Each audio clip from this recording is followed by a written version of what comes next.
मंचकावरती उपस्थित महाराष्ट्राच्या अध्यक्षा रेखाताई ठाकूर, शमीवा पाटील, चेतन गांगुर्डे, त्याच्याच बरोबर या ठिकाणी माई ज्या कीर्तनकार आहेत, प्राध्यापक लाभाने, अध्यक्ष उत्तर महाराष्ट्र रविकांत वाहक, जिल्हा निरीक्षक जळगाव पश्चिम, हिंगोलीचे उपस्थित या ठिकाणी मोहन राठोड,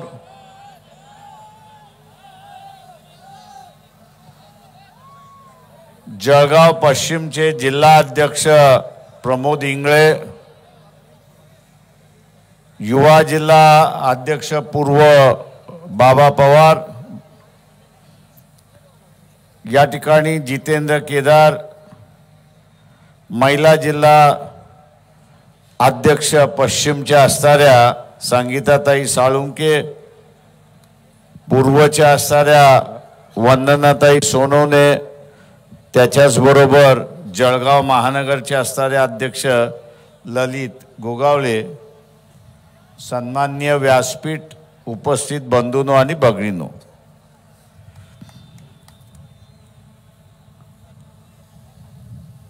एका बाजूला भारतीय जनता पक्षाकडून प्रचार असा चाललेला आहे की 2024च्या ज्या लोकसभेच्या निवडणुका आहेत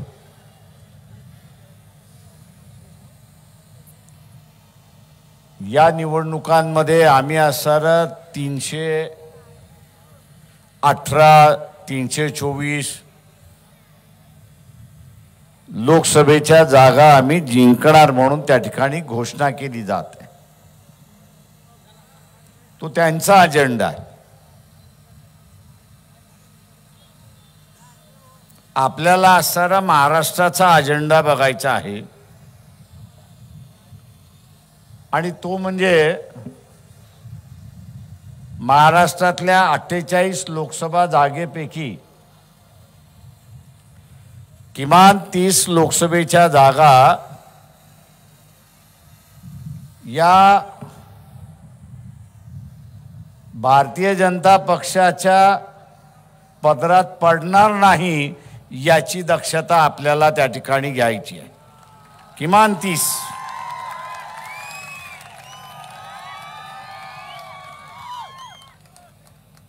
त्यांनी संकल्प केला, आपणही संकल्प करायचा आहे, पण नुसता संकल्प करून चालत नाही।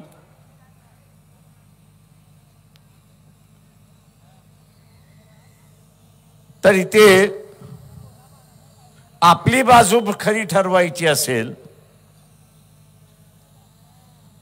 आपली बाजू जर आपल्याला खरी ठरवायची असेल तर आपण मतदारापर्यंत पोहोचलं पाहिजे हे लक्षात घ्या। हे मतदारापर्यंत आपण जोपर्यंत पोहोचत नाही तोपर्यंत आपण केलेली संकल्पना यशस्वी होणार नाही हे लक्षात घ्या।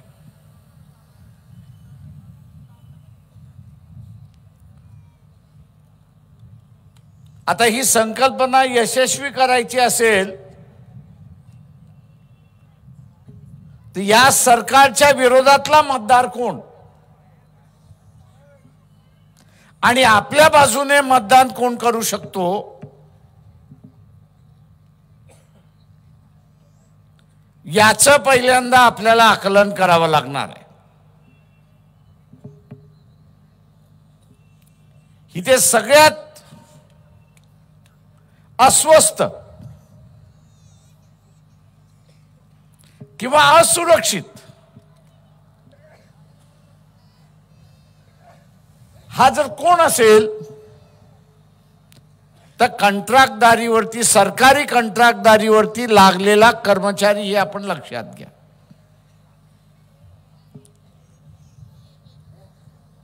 कॉन्ट्रॅक्ट पद्धतवरती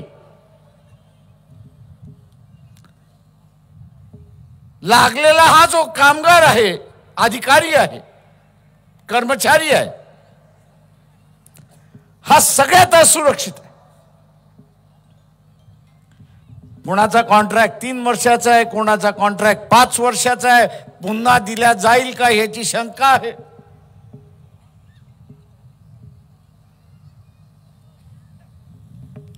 एकदा तिशी ओलांडली की शासन म्हणते आम्ही तुम्हाला घेऊ शकत नाही.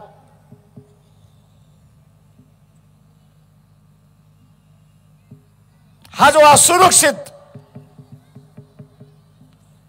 कॉन्ट्रॅक्ट पद्धतीने लागलेला कर्मचारी जो आहे, त्याला आपण पक्षाच्या भूमिकेमध्ये एक आश्वासन करतो आहोत की उद्याची असणारी सत्ता आणि या सत्तेमध्ये जर वंचित बहुजन आघाडी सहभागी असेल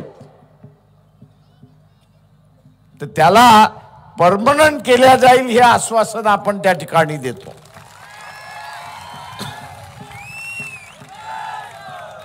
तेव्हा हा जो मतदार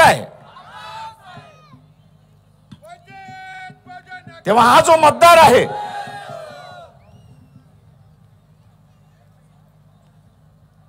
हा जो कर्मचारी आहे, याच्यापर्यंत आपण पहिल्यांदा पोहोचलं पाहिजे आणि त्याला पक्षाची भूमिका आपण समजावून सांगितली. त्याला एकदा पक्षाची भूमिकाला समजली की तू अजून 10-12 जणांना समजवायला सुरुवात करतो हे लक्षात घ्या. कारण का त्याला टेम्पररी आणि असुरक्षित वातावरणातून त्याला सुरक्षित आणि परमनंट व्हायचं हे आपण लक्षात घ्या. मी हा जो कॉन्ट्रॅक्ट वरती लागलेला कामगार जो आहे,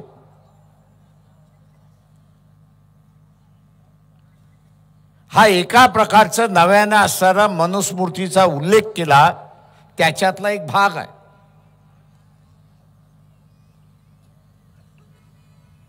त्याच्यातला असणारा एक भाग आहे.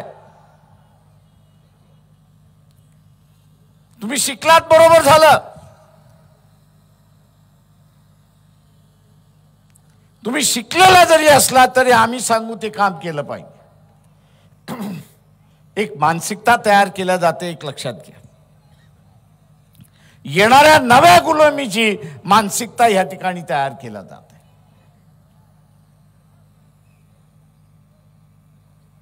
आणि या मानसिकतेला खत पाणी ही कॉन्ट्रॅक्ट पद्धत त्या ठिकाणी टाकते.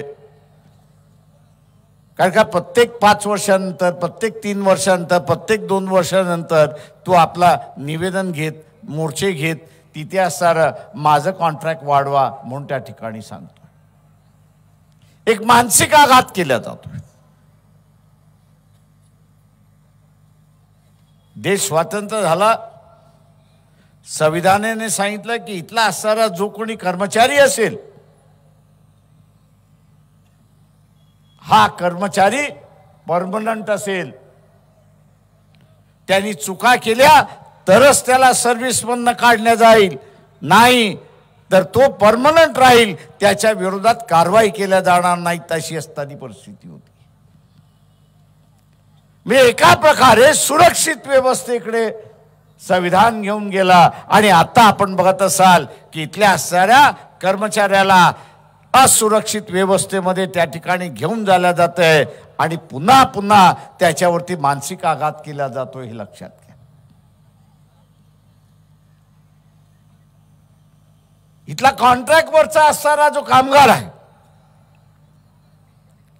याच्या अगोदर काँग्रेस, एनसीपी आणि इतर पक्षांचं असणारं सरकार आपण त्या ठिकाणी पाहिजे. सध्या असणारं बीजेपी आणि एकनाथ शिंदे यांचं असणारं सरकार आपण पाहतोय, पण हा जो कॉन्ट्रॅक्टवरचा कामगार आहे,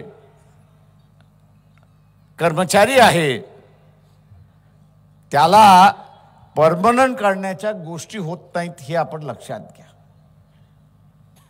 कोर्टात गेला तर कदाचित होतं, नाही तर कोर्ट म्हणतं पॉलिसी डिसिजन आहे, आम्ही त्या ठिकाणी घेऊ शकत नाही. मी या सगळ्या कर्मचाऱ्यांना असं आवाहन करतोय की आपण वंचितला सत्तेमध्ये बसवा. ही जी नव्याने येणारी कॉन्ट्रॅक्टची जी गुलामी आहे ती आम्ही संपवल्याशिवाय राहणार नाही, हे आश्वासन आम्ही आपल्याला या ठिकाणी देतो.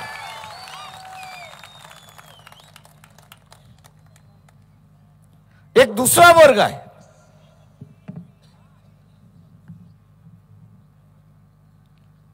की जो इथला असणारा असुरक्षित आहे.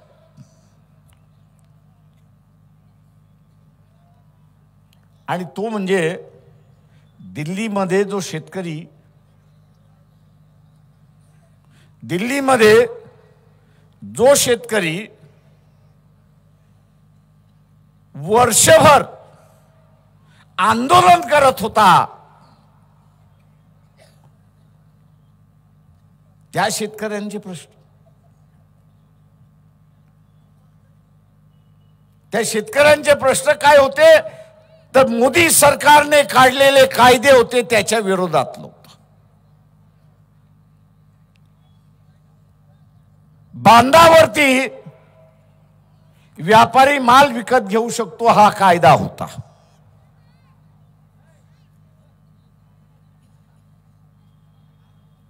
दुसरं होतं की बाजार समित्या ज्या आहेत त्या बरखास्त केल्या जातील. आणि शेतकरी असं म्हणत होता की व्यापाराच्या विरोधात मला लढता येणार नाही, टिकता येणार नाही, आणि म्हणून हे केलेले कायदे आपण परत करा. मित्रो,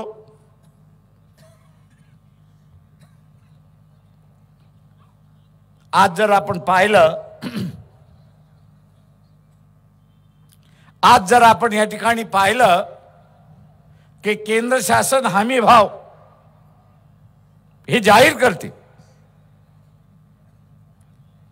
पण बाजारामध्ये व्यापारी त्या हमी भावापेक्षा कमी भावाने त्याचा माल विकत घेतो. आणि या व्यापाऱ्याने आता असा नवा लुटण्याचा मार्ग सुरुवात केला. हमी भावापेक्षा कमी भावाने घेऊन तो एका बाजूला शेतकऱ्याला लुटतोय आणि दुसऱ्या बाजूला हाच व्यापारी जो शहरामधला ग्राहक आहे, खरेदी करणारा आहे, वर्ग आहे, त्याला तो लुटतोय. आपण एक लक्षात घ्या. भारतीय जनता पक्षातले असणारे आमदार खासदार यांना असणारं आवाहन करतो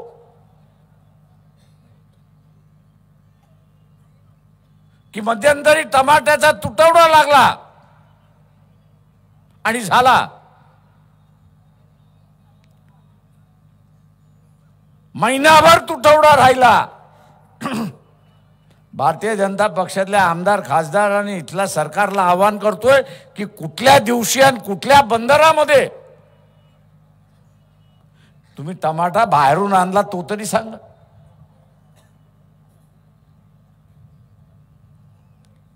तुम्ही टमाटा बाहेरून आला तो तरी सांगा. कुठली बोट आली नाही आणि कुठला बाहेरून टमाटा आला नाही. हे व्यापाराचं सरकार आहे, हे सर्वसामान्य माणसाचं सरकार नाही. इलेक्शन आलं, फंड पाहिजे आणि म्हणून टमाट्याचा तुटवडा केला आणि महिन्याभरामध्ये या शासनाने 18,000 कोटी सामान्य माणसाचे लुटले, हे लक्षात घ्या.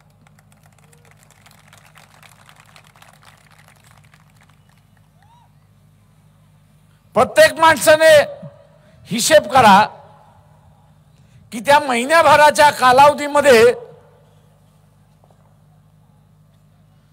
मी किती टमाटा विकत घेतला आणि किती अधिक पैसे दिले हे बघा.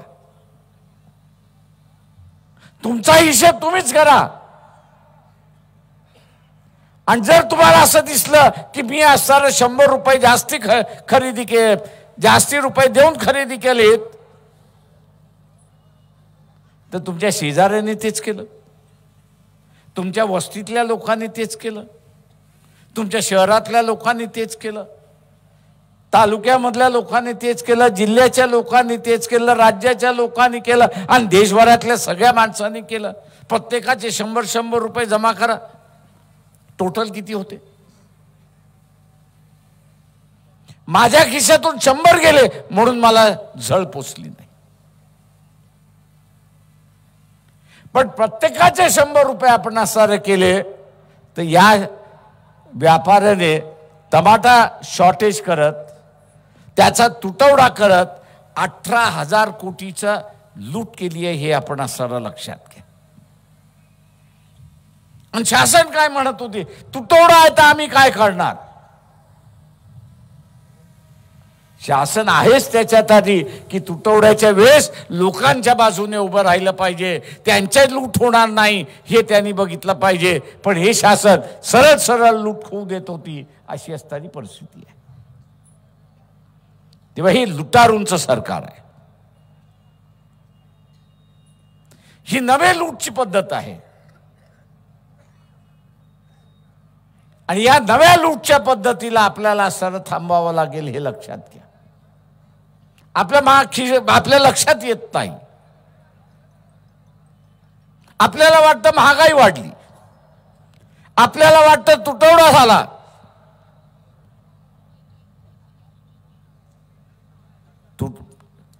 तुटवडा झाला तर कुठून तरी बाहेरून आला पाहिजे ती तूट भरून काढण्यासाठी.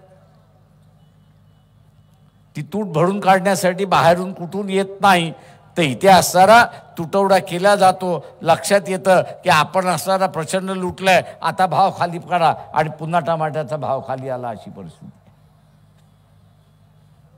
तुटवडा झाला तो अख्खा सीझनभर तुटवडा झाला पाहिजे, अख्खा सीझनभर भाव वाढला पाहिजे. महिन्याभरच वाढतो आणि महिन्याभरातच खाली पडतो, हे राजकारण आपण असणारा लक्षात घेतलं पाहिजे. ही नव्या लुटीची नांदी आहे, हे आपण लक्षात घ्या. आणि हे सरकार या लुटीला पाठीमागं घालतंय. या पाठीमागं घालणाऱ्या सरकारला आपण मातीत लोळवलं पाहिजे, एवढं असणारं लक्षात घेतलं पाहिजे. आणि म्हणून मित्रो,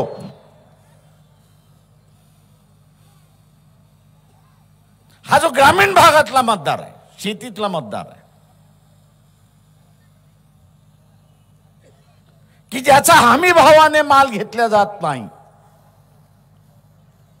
हा एक मोठा वर्ग आहे.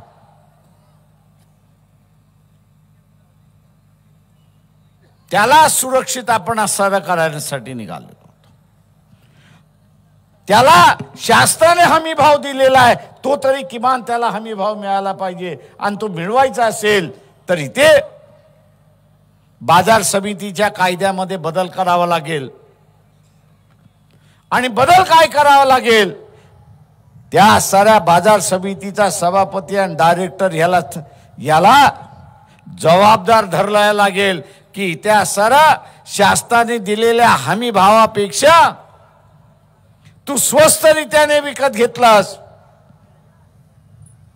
आणि ते होऊ दिलं, तर हे डायरेक्टर आणि सभापती जे आहेत हे स्वतःहून जबाबदार राहतील.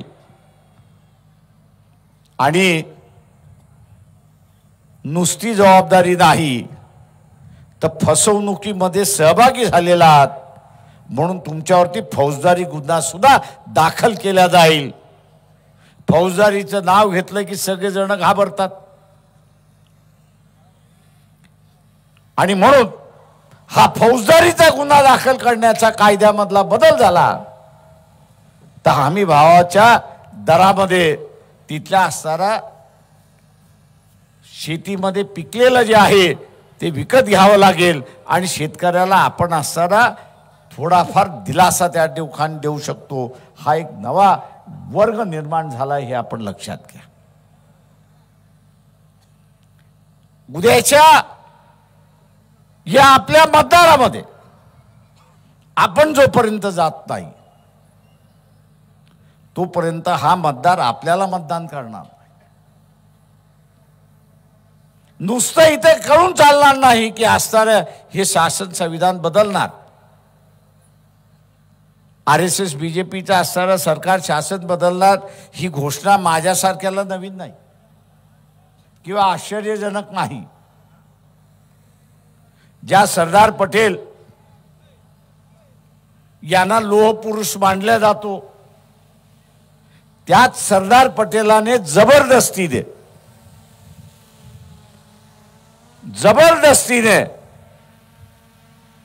तुम्ही ही घटना मानणार असाल, देशाचा तिरंगा हा नॅशनल फ्लॅग आहे आणि अशोक चिन्ह हे ह्या देशाचं सिम्बॉल आहे हे मान्य करणार असाल तर तुम्हाला जेलमधनं सोडतो, नाही तर मी सोडत नाही.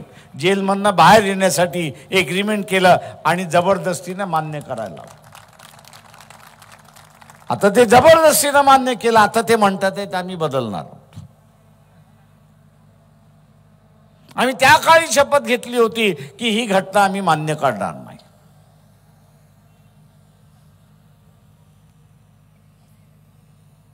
कारण बरोबर आहे, कारण का ही घटना वैदिक धर्मावरती आधारित नाही, तर ही घटना पूर्णपणे संतांच्या विचारसरणीवरती मानणारी घटना आहे ही आपण सारं लक्षात घ्या.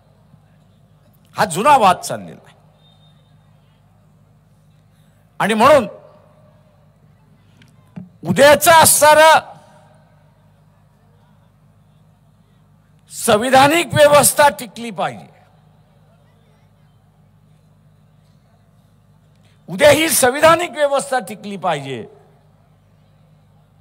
तर या संविधानाच्या बाजूचा असणारा जो आहे तो आपला मतदार आहे आणि त्याच्यापर्यंत आपण असणारा पोचलं पाहिजे.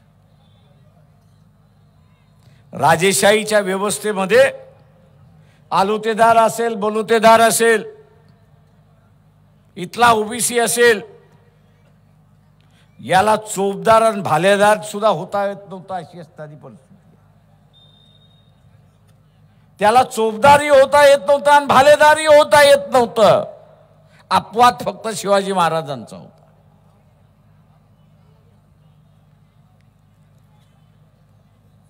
आपण हा प्रचार केला पाहिजे की उद्याची असणारी ही जी नवीन व्यवस्था आहे या व्यवस्थेमध्ये आम्हाला भालेदार आणि चोपदार होण्याचा अधिकार राहणार आहे का आणि तो कशा पद्धतीचा राहणार आहे याचं विवरण तर असणार आहे खरा.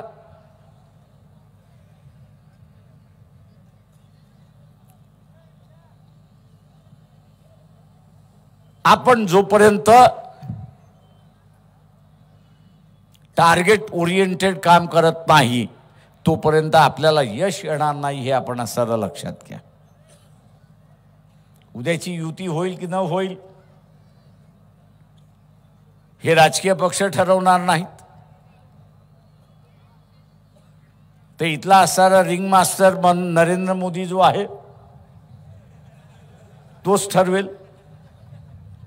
आता बसल्या बसल्या मी असणारी एक बातमी दाखवत होतो की 21 तारखेला केजरीवालला ईडीने समन्स केलेलं आहे, बोलवलेलं आहे.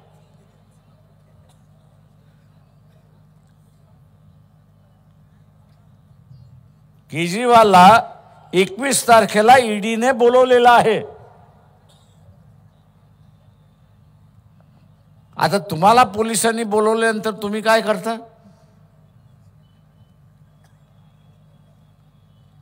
तुम्हाला पोलिसांनी बोलवल्यानंतर तुम्ही काय करता? पोलिसाला म्हणता ना बाबा मला सोडून दे, बघ जरा. आता तो उद्या केजरीवाल सुद्धा तेच करेल का? तो तुमच्यासारखाच माणूस आहे. तुम्हाला सुद्धा जेलमध्ये जायचं नसतं म्हणून पोलिसाच्या हातापाया पडतं, जाऊ द्या बाबा काहीतरी करण, मला सोडून दे. पुन्हा करणार नाही. ज्या का अनाभाका घ्यायच्या त्या अनाभाका पोलिसांसमोर घेतात. आता तोही माणूस आहे, तोही तेच करेल. उद्या त्याला सांगितलंय की तू असं कोणाबरोबर जायचं नाही, तो काय म्हणा ठीक आहे मान्य करतो, जात नाही कोणाबरोबर. तुम्हाला असं वाटतं की नाही इथे असताना सगळ्यांनी एकत्र बसलं पाहिजे आणि बीजेपीच्या विरोधात लढलं पाहिजे? भावना ठीक आहे, पण वस्तुस्थिती का? वस्तुस्थिती हा रिंग मास्टर जो आहे, हा रिंग मास्टर कधी हत्तीला उभा करतोय, कधी घोड्याला उभा करतोय, कधी अस्वलाला उभा करतोय, कधी कुत्र्यालाही उभा करतोय. आणि म्हणून या रिंग मास्टरला वाटलं की युती व्हावी तर युती झाली. या रिंग मास्टरला वाटलं की युती नाही झाली पाहिजे तर युती होणार नाही. ही असणारी राजकीय परिस्थिती इथल्या रिंग मास्टरने आणून ठेवलेली आहे. आणि म्हणून आपल्याला सुद्धा, मी आज दुपारच्या असणाऱ्या पत्रकार परिषदेमध्ये RSSचे प्रमुख मोहन भागवत जे आहेत त्यांना एक प्रश्न विचारला होता. उत्तर देतील की नाही याची मला कल्पना नाही, त्यांना उत्तर देण्याची सवय नाही आहे. हो, मी अधिकृत सांगतोय. एक शिष्टमंडळ त्यांना असं निवेदन द्यायला गेलं. ते जिथे जाणार होते तिथे असणारा सगळ्यांना भेटलं आणि सांगितलं की आम्हाला आमचं निवेदन द्यायचं आहे. त्यांनी पोलिसांना सांगितलं की आम्हाला निवेदन द्यायचं आहे, का त्यांना ब्लॅक कॅट सिक्युरिटी आहे. निरोप असा आला की RSSने आत्तापर्यंत कधीही निवेदन कोणाचं स्वीकारलेलं नाही. ते म्हटले अपवाद करा, आमचं स्वीकारा. ते म्हटलं आमची संस्कृती नाही की इथे निवेदन स्वीकारले. तेव्हा मी मोहन भागवतांना विचारतोय की तुमची आणि नरेंद्र मोदी वर्षभरात भेट झाली का याचा खुलासा करा. का दोन हिटलर आहेत. एक संघटनेतला हिटलर आहे आणि दुसरा लोकशाहीतला हिटलर आहे. तेव्हा आम्हाला ह्या दोन हिटलरांची भेट झाली आहे का ह्याची माहिती पाहिजे.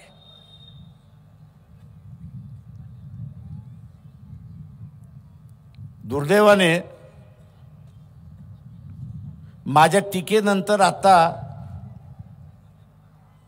नरेंद्र मोदीच्या पाठीमागचा बॉडीगार्ड दिसायला लागलाय.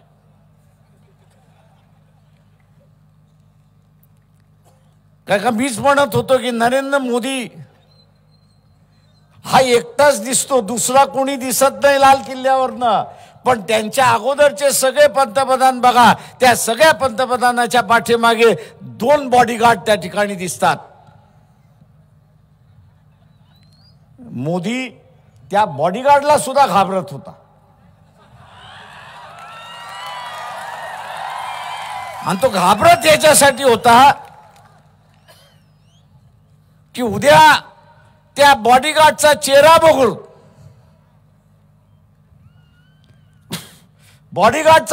बघून, लोकांनी ही चर्चा केली की मोदीपेक्षा बॉडीगार्ड चांगला आहे.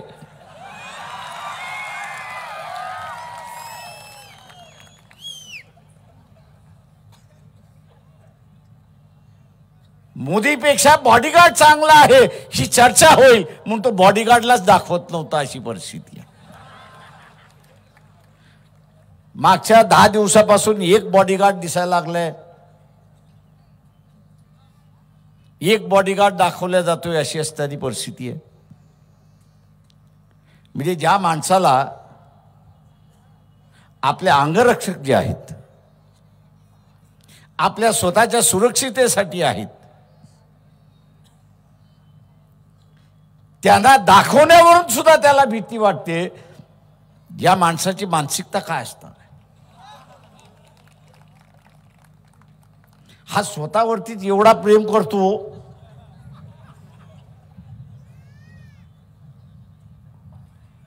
आणि उद्या जर पंतप्रधान झाला नाही ना आपला चेहरा दिसला नाही तर हा वेड्याच्या हॉस्पिटलमध्ये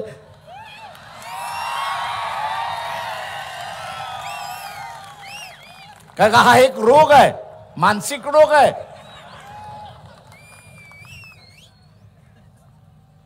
आणि म्हणून मित्रो,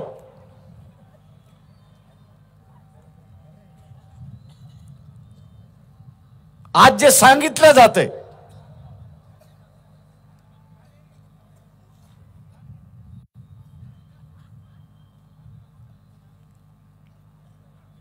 की मोदींशिवाय पर्याय नाही,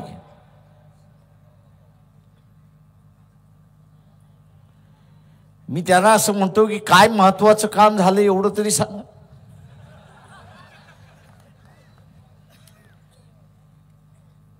नाहीतर मध्यंतरी अमेरिकेचे राष्ट्रपती आले होते जो बायडन, त्या दोघांची प्रेस कॉन्फरन्स चालली होती. तुम्ही सगळ्यांनी टीव्ही वरती पाहिलं असेल. मोदीच्या हातामध्ये ग्लास होता की नव्हता? त्या ग्लासचा असताना संकेत असतं. संकेत काय असतं की तुम्ही दारू पिणार असाल तर ह्या ग्लासमध्ये असतं, या हातामध्ये ग्लास असतो, आणि तुम्ही दारू पिणार नसाल तर तुमचा ग्लास या हातामध्ये असतो. मोदीने चुकून तो चुकून दारूचा ग्लास चुकीच्या हातामध्ये धरलं होतं, आणि ती सगळी प्रेस कॉन्फरन्स जगामध्ये चालली होती. म्हणून मोदीची बदनामी होईल की मोदी दारू पितात म्हणून बदनामी होईल, या काळजीपोटी ते बायडननी सांगितलं की मोदीजी आपला ग्लास जो आहे तो चुकीच्या हातामधला आहे, तो बदला. आता ते संभाषण इंग्रजीमध्ये होतं.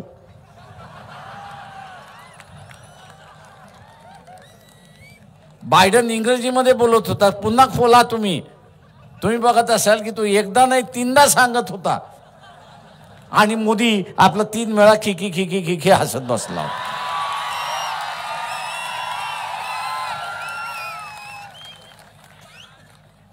मी माझ्या मनातलं नाही सांगत आहे. तुम्ही आजही गेला तर तुम्हाला असणाऱ्या युट्यूब वरती तो सीन दिसेल. आणि शेवटी बायडन स्वतः म्हणणार, ह्याला मी सांगतोय नीट वाग, तरी हा नीट वागत नाही.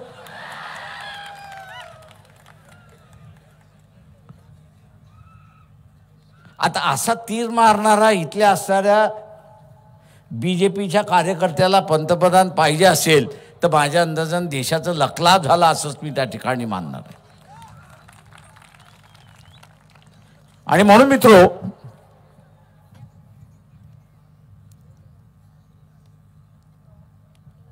आता रेल्वेनी प्रवास करायला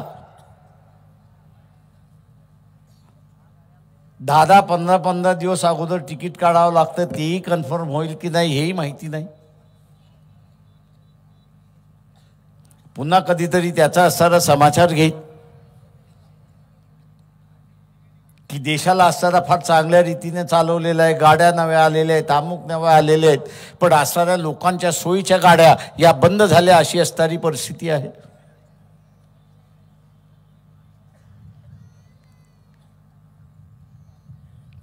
एक प्रचार फार जोरात चाललेला आहे.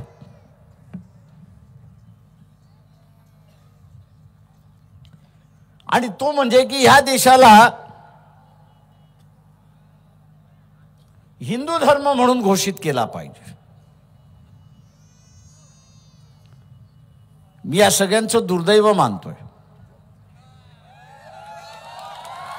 मी दुर्दैव ह्याच्यासाठी मानतोय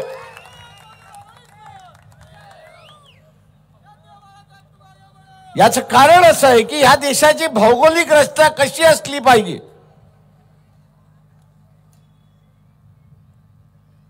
याचा त्या काळचा असणारा विचार फक्त बाबासाहेबांनी केला. ज्यांनी कोणी असणार थॉट्स ऑन पाकिस्तान हे पुस्तक जर वाचलं असेल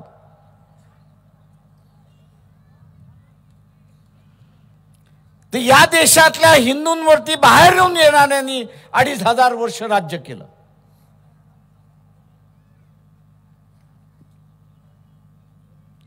मोगलांनी केलं, ख्रिश्चनांनी केलं, फारसीनी केलं.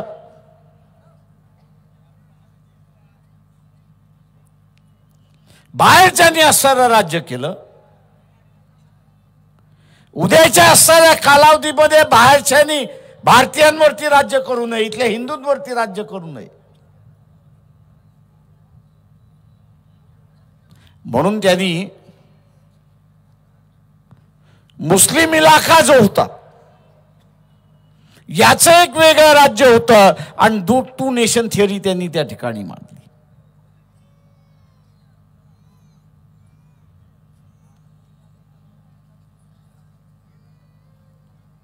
की उद्याच्या असणाऱ्या कालावधीमध्ये भारतीयांवरती बाहेरच्यांनी येऊन राज्य करू नये आणि मग सीमा कुठे असावी आणि ती सुरक्षित कशी राहावी याची असणारी मांडणी केली. आणि आज आपण असणारा बघतो की इथला असणारा भारतीयांचा एक देश म्हणून गेली 70 वर्ष आपण असणारं टिकून राहिले.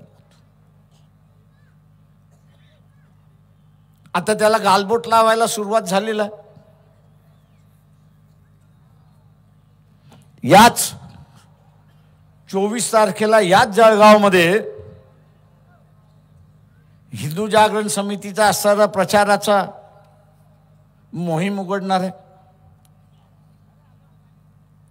संविधान बदललं पाहिजे म्हणून तिथं सांगितलं जाणार आहे. हा देश हिंदू झाला पाहिजे म्हणून त्या ठिकाणी सांगितलं जाणार आहे. 80% इथली लोकसंख्या हिंदूंचीच आहे. मी तिथल्या वक्त्यांना असताना फक्त एवढं आवाहन करतो की इस्लामिक कंट्री सांगत असताना मोहम्मद पैगंबरांचं नाव घेतात. ज्या देश ख्रिश्चन आहेत ते असताना येशू ख्रिस्ताचं नाव घेतात. उद्याचा असणारा हा हिंदू देश म्हणून आपल्याला घोषित करायचा असेल तर इथल्या असणारा देव आणि देवता कोण हे तर पहिल्यांदा सांगा. ती काय पूर्वज वेडे नव्हते. ते काय पूर्वज वेडे नव्हते.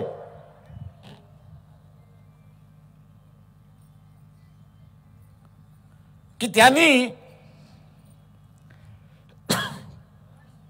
या देशामध्ये धर्म पाळायला सगळ्यांना अधिकार होता.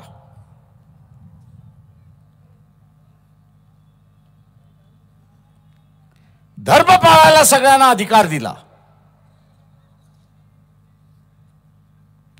मी मगाशी ज्याचा उल्लेख केला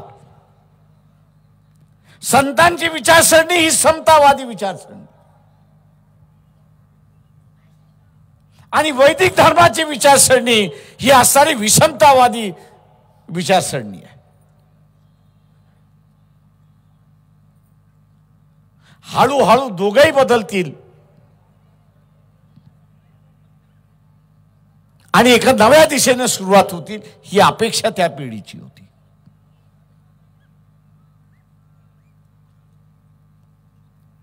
मी मध्यंतरी असं म्हणालो होतो, RSS वाल्यांना म्हणालो होतो की तुमचं असं हे जे कल्चरल नॅशनलिझम आहे ना, सांस्कृतिक राष्ट्रवाद असं म्हणताय, या स्टेजवरती आणि आम्ही वाद घालतो आणि लोकांना निर्णय करू द्या त्याला सांस्कृतिक राष्ट्रवाद पाहिजे की भौगोलिक राष्ट्रवाद पाहिजे याचा निर्णय त्यांना असताना करू द्या. मित्रो,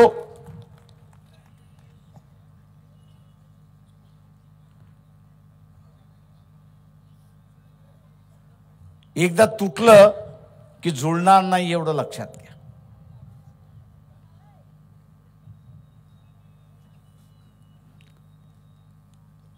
रामायण महाभारताची सिरीज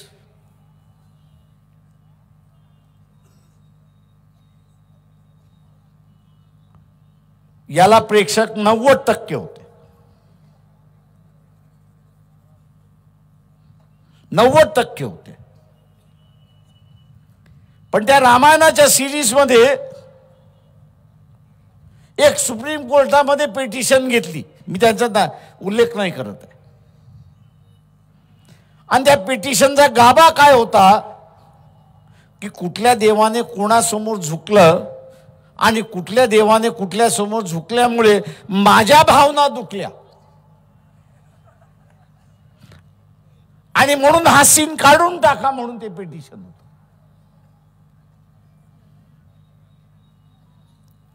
कसं बसं करून ते पिटिशन तिथला असणारा रफादफा काढण्यात आला. पण गाभा आपण लक्षात घ्या,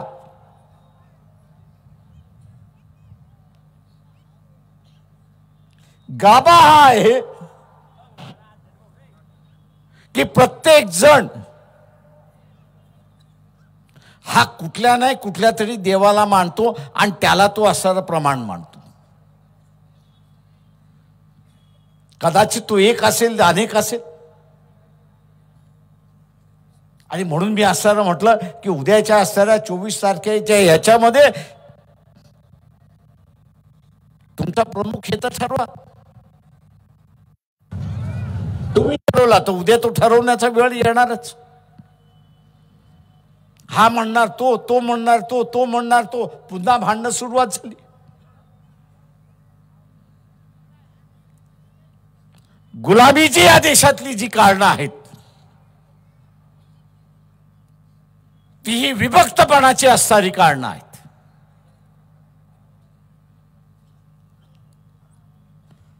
आणि म्हणून बाबासाहेबांनी इतर सगळेच म्हणाले होते की ज्या भावनेतून इथली माणसं विभक्त होऊ शकतात त्यांना कृपा करून राजकारणाचा अड्डा बनवू नका.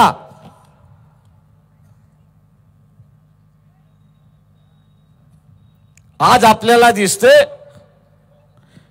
की ज्याच्यावरती एकमत होऊ शकत नाही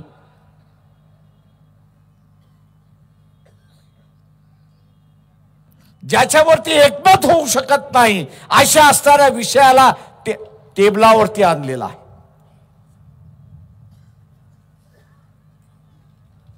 एकमत झालं नाही तर भांडणं आहेत, भांडणं झाली की भेगा आहेत, भेगा झालं की वेगळं होणार.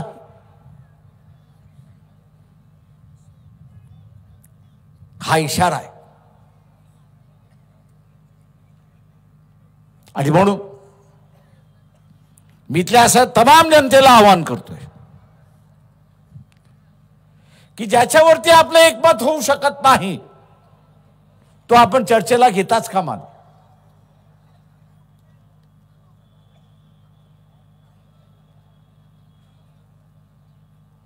तो आपण चर्चेला घेताच कामा नये. आणि ह्या देशामध्ये माणसांमधला भेदभाव आपल्याला वेगळा करता का. ही त्या सगळ्या हिंदूंना एकत्र करायचं असेल तर आपण काय वापरतो. एक तर पाकिस्तान तरी वापरतो, नाही तर अँटी मुस्लिम ही तरी आपण वापरतो. इथल्या सर्व हिंदूंना एकत्र करायचं असेल तर पाकिस्तान तरी वापरतो, नाही तर अँटी मुस्लिम आपण असताना वापरतो. इथल्या सगळ्या सवर्णांना एकत्र करायचं असेल तर अँटी रिझर्वेशन आपण असताना त्या ठिकाणी वापरतोय.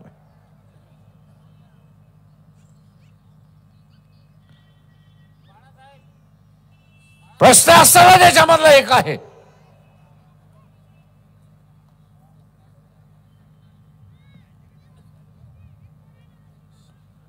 की आम्ही एकत्र येतोय कशावरती.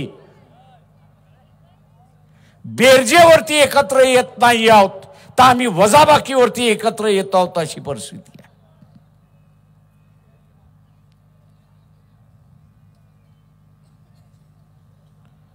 जिथे बेरजेवरती एकत्र येतो तिथं नवीन घडवता येतं. पण जिथे वजाबाकी आहे तिथे फूट आहे अशी असणारी परिस्थिती आहे.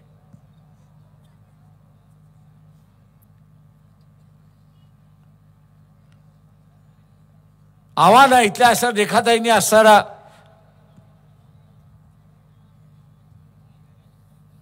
नॉर्थ ईस्ट मधल्या कुकी आणि मैथी या 2 ट्राइब्स मधले असणारे भांडणाचा उल्लेख केला.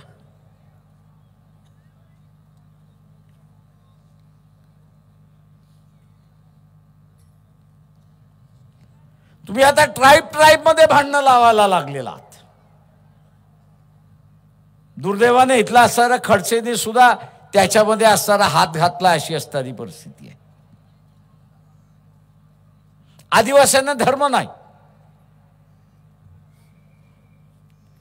तो हिंदू आदिवासी असेल किंवा मुस्लिम आदिवासी असेल किंवा ख्रिश्चन आदिवासी असेल, त्याला आरक्षण तो आदिवासी आहे म्हणून त्या ठिकाणी मिळतोय. त्यांनी कदाचित ख्रिश्चन धर्म स्वीकारला असेल, त्यांनी कदाचित हिंदू धर्म स्वीकारला असेल, त्यांनी कदाचित मुस्लिम धर्म स्वीकारला असेल. संविधान असं म्हणतंय की तो आदिवासी आहे म्हणून त्याला असणारं आरक्षण आपण दिलं पाहिजे. आता काही आदिवासी मुस्लिम झाले, काही आदिवासी ख्रिश्चन झाले, काही आदिवासी हिंदू झाले, तर त्यांनी धर्मांतर का केलं आणि केलं असेल तर त्यांचं आरक्षण काढा म्हणून असं एक नव्यानं मोहीम या ठिकाणी सुरुवात झाली.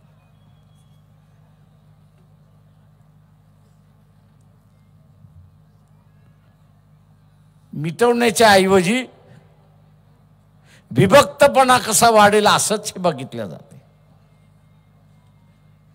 नाताभाऊ तुम्हाला राज्यकर्ता होतात,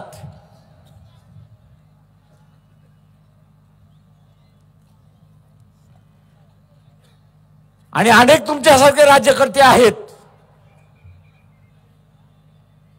पण या देशातले किती विद्यार्थी परदेशी शिकायला जातात एवढं सांगा. पोस्ट ग्रॅज्युएशनला जातात ते वेगळे आहेत, ग्रॅज्युएशन साठी किती जातात याचं सांगा. जी काय आकडेवारी बाहेर आलेली आहे, 22 लाख विद्यार्थी बाहेर जातो. ग्रॅज्युएशन करण्यासाठी 22 लाख विद्यार्थी बाहेर जातो, आणि हा प्रत्येक विद्यार्थी 40 ते 50 लाख खर्च करतो अशी असणारी परिस्थिती.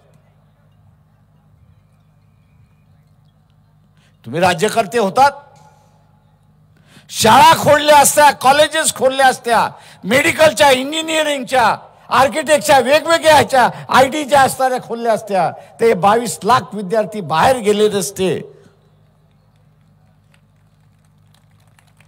हे 22 लाख विद्यार्थी बाहेर गेले नसते, आणि हे 22 लाख विद्यार्थी इथं शिकत असते, तर तेवढेच प्राध्यापक लागले असते आणि तेवढाच नॉन टीचिंग स्टाफ लागला होता. रस्त्यावरचा हा जो बेरोजगार आहे, आज रस्त्यावरचा असणारा बेरोजगार आहे, कदाचित अर्धा बेरोजगार हा या शाळेमध्ये लागला असता अशी परिस्थिती आहे.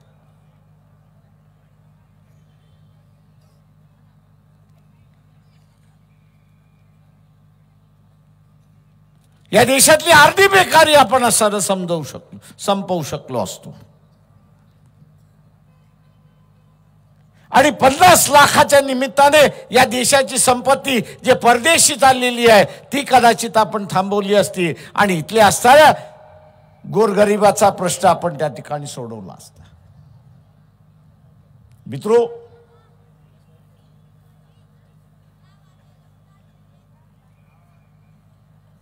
विधानसभा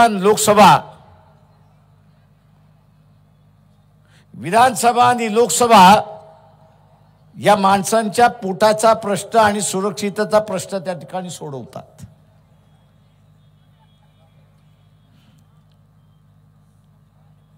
माणसांच्या, लोकांच्या पोटाचा आणि सुरक्षिततेचा प्रश्न त्या ठिकाणी सुटवला जातो, राज्याचा प्रश्न त्या ठिकाणी सुटवला जातो. आज आपण बघत असाल की त्याला धार्मिक आखाडा करण्याचा भाग त्या ठिकाणी चाललाय. तो धार्मिक आखाडा झाला तर पोटाचा, सुरक्षितेचा आणि नोकरीचा प्रश्न त्या ठिकाणी संपला म्हणून आपण लक्षात घ्या. आणि म्हणून उद्याची ही बेरोजगारी, शेतकऱ्यांचं शोषण आणि सुरक्षिततेची व्यवस्था ही जर आपल्याला साधायची असेल तर त्याची माणसं आपल्याला त्या ठिकाणी पाठवली पाहिजे. आज पाकिस्तान कंगाल आहे.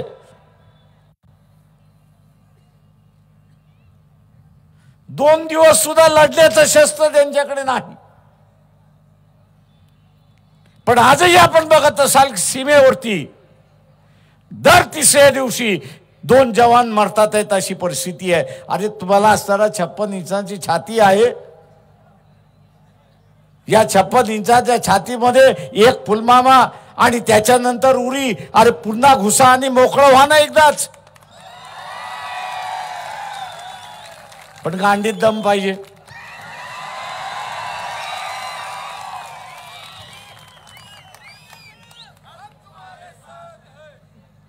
दम पाहिजे. गाठ्या खाऊन चालत नाही. म्हणजे कंगाल पाकिस्तान आहे आज. जगासमोर त्यांनी असणारे घुटणे टेकलेले आहेत. ज्या पाकिस्तानने जगासमोर घुटणे टेकलेले आहेत त्याला तुम्हाला टेकवता येत नाही. कसलं राज्य करताय?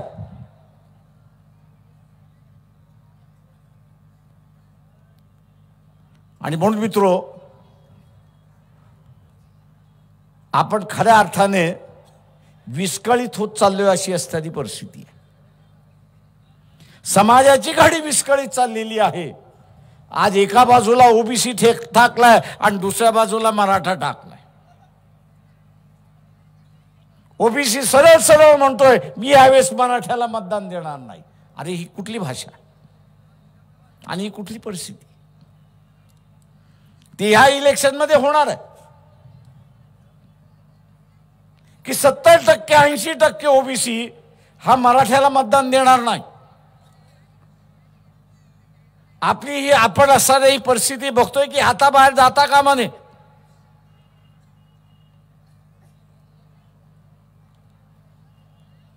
आणि म्हणून आपण म्हटलं की बा सत्ता आली तर आम्ही मराठा समाजाचं आरक्षण कसं द्यायचं त्याचा आराखडा आम्ही त्या ठिकाणी मांडू.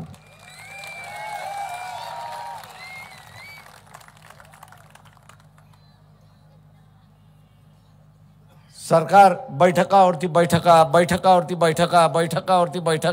जसं तारीख पे तारीख तशा रीतीने हे चाललेलं आहे. आणि म्हणून जाता जाता मी एवढंच आव्हान आपल्याला करणार आहे की देशभरात काय होईल पण महाराष्ट्रामध्ये लोकसभेच्या किमान 30 जागा या नॉन बीजेपी पक्षाच्या येतील हे आपण त्या ठिकाणी पाहिलं पाहिजे. आणि ते आपण पाहाल ही अपेक्षा बाळगतो आणि आपली रजा घेतो. जय भीम, जय भारत. देश विदेशातील प्रत्येक घडामोडींचे लाईव्ह अपडेट मिळवण्यासाठी आता साम टीव्हीच्या सर्व सोशल मीडिया प्लॅटफॉर्मला लाईक, फॉलो आणि सबस्क्राईब करा. तसंच सर्व नोटिफिकेशनसाठी बेल आयकॉन प्रेस करायला विसरू नका.